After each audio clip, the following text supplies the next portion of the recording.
एक बच्चे ने question problem 6.5 from thermodynamics, if water vapour is assumed to a perfect gas, molar enthalpy change for vaporization of 1 mole of water at 1 bar and 100 degrees Celsius is 41 kilojoule per mole. Calculate the internal energy change. Delta U आपको निकालना है. When 1 mole of water is vaporized at 1 bar pressure and 100 degrees Celsius temperature. 1 mole of water is vaporized at 1 bar. यहाँ pressure दिया आपको 1 बार, temperature दिया है 100 degree Celsius और water दिया है आपको 1 मोल.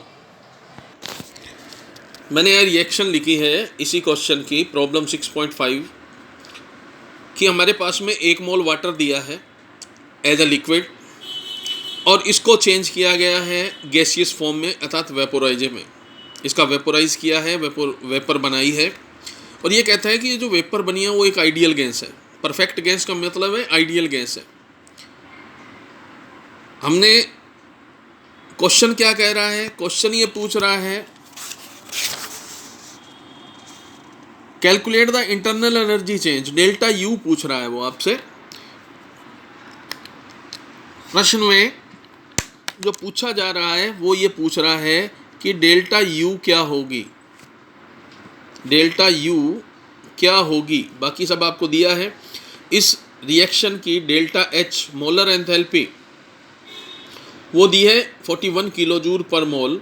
टेम्परेचर दिया है 100 डिग्री सेल्सियस, जिसको हम केल्विन में चेंज करें तो 373 केल्विन आएगा. और मोल दिया है वाटर का 1 मोल. 1 मोल वाटर 1 मोल गैस में कन्वर्ट होगा. प्रेशर दिया हुआ है एट 1 बार, क्योंकि ये रिएक्शंस होती हैं जो भी जहाँ एंथैल्पी चेंज होगा वो मोस्टली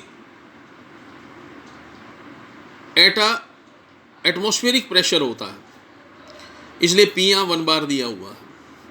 और हम जानते हैं जो रिलेशनशिप होता है डेल्टा एच और डेल्टा यू में, जब कोई रिएक्टेंट या प्रोडक्ट में कोई गैस हो या सारे रिएक्टेंट और प्रोडक्ट गैस हो, उस स्थिति में जो रिलेशनशिप होती है वो होती है delta H will be equal to delta U plus delta N G R T. अब अगर यहाँ पर हमें कैलकुलेट क्या करना है, वो कह रहा है कैलकुलेट आपने करना है यू निकालना है. तो यू मैं यहाँ रखता हूँ तो डेल्टा एच जो ये इक्वेशन है वो चेंज हो जाएगी. Delta H minus delta N G R T, delta N G R T. अब यहाँ पर डेल्टा एच हमें यहाँ पर दिया हुआ है, यहाँ देखोगे एंथैल्पी. एंथैल्पी क्या होती है, देखो अगर आप पानी को गर्म करोगे तो पानी हीट को एब्जॉर्ब करेगा, टेम्परेचर को एब्जॉर्ब करेगा, गर्म होगा तभी तो वेपर बनेगी. इसका मतलब ये टेम्परेचर को एब्जॉर्ब कर रहा है. और रिएक्शन, ऐसी रिएक्शन जहाँ टेम्परेचर एब्जॉर्ब होता है वहाँ पर डेल्टा एच हमेशा पॉजिटिव होता है. और ऐसी रिएक्शन को हम क्या बोलते हैं, एंडोथर्मिक रिएक्शन. जहाँ डेल्टा एच की वैल्यू पॉजिटिव आती है ऐसी रिएक्शन क्या होती है, एंडोथर्मिक रिएक्शन होती है. तो यहाँ मैं इस डेल्टा एच की वैल्यू लिख रहा हूँ 41 किलो जूल पर मोल माइनस यहाँ. अब ध्यान से देखोगे 1 mole water is vaporise at 1 bar pressure.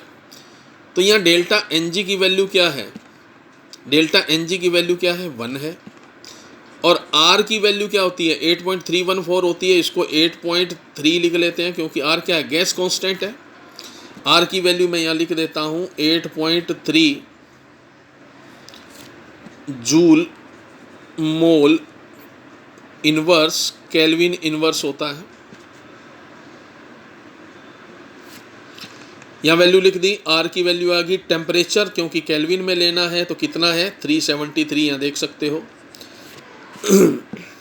यहाँ लिखोगे 41 माइनस, जब इसको आप कैलकुलेट करते हो तो ये वैल्यू आपके पास में आती है 3.096. और ये जब आप इसमें से माइनस करोगे तो आपके पास में वैल्यू आएगी 337.904 किलो जूल पर मोल.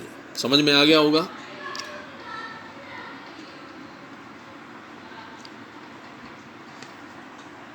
इसका आप एक स्क्रीनशॉट ले सकते हैं।